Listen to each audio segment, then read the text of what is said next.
তারেক রহমান সাহেবের ব্যাপারে দেশবাসীর আগ্রহ, দলীয় নেতাকর্মীর আগ্রহ এবং সাংবিধানিক অধিকার, তিনি আমি আপনি আমাদের মতো এই দেশের নাগরিক, সাংবিধানিক অধিকার রয়েছে।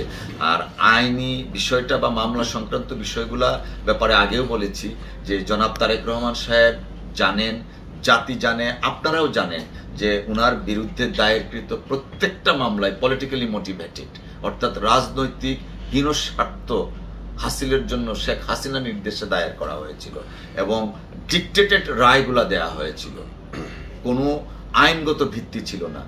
যেমন মানি লন্ডারিং এর মামলায় নিম্ন আদালতে তিনি খালাস পেলেন, যদিও বিচারককে পিস্তল ধরা হয়েছিল তাকে শাস্তি দেওয়ার জন্য, খালাস পেলেন। উচ্চ আদালতে এসে পলিটিক্যাল পারপাসলি ওনাকে 7 বছরের সাজা দেওয়া হলো। ইনফেমাস 21শে আগস্টে ওনার বিরুদ্ধে কোনো অভিযোগ নেই, 4টা চার্জশিট হলো, 111-এর সময় চার্জশিট হলো, সেখানে তার নাম নেই, ওনার নাম ছিল না।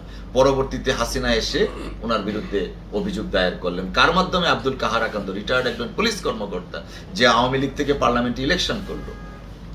তো এই যে পলিটিক্যাল কাজগুলো হয়েছে এবং প্রধান সাক্ষী ছিল মুফতি হামদান, সে যাতে সাক্ষ্য দিতে না পারে এজন্য আগে ফাঁসি দেওয়া হলো। তো উনি জানেন প্রত্যেকটা বেসলেস এবং এখানে এভিডেন্সিয়াল কোনো প্রুফ নেই। তারপরেও যেহেতু ডিক্টেটেড জাজমেন্ট, উনি সবসময় আইন, আদালত, সংবিধান, প্রচলিত আইনের প্রতি শ্রদ্ধাশীল, আমাদের সিআরপিসি পিনাল কোডের প্রতি শ্রদ্ধাশীল। অতএব উনার মামলাগুলা যেহেতু তিনি আইনের প্রতি সর্বোচ্চ শ্রদ্ধাশীল, আইনি প্রক্রিয়ায় প্রচলিত আইনে যা আছে, আমাদের আদালত আছে, কোড অফ কন্ডাক্ট,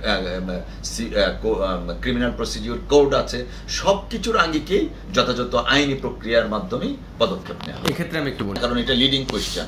সাংবাদিক হিসাবে আপনি কোনো ইন্টারভিউ যান নিচ্ছেন, তাকে লিডিং কোয়েশ্চেন করতে পারেন না।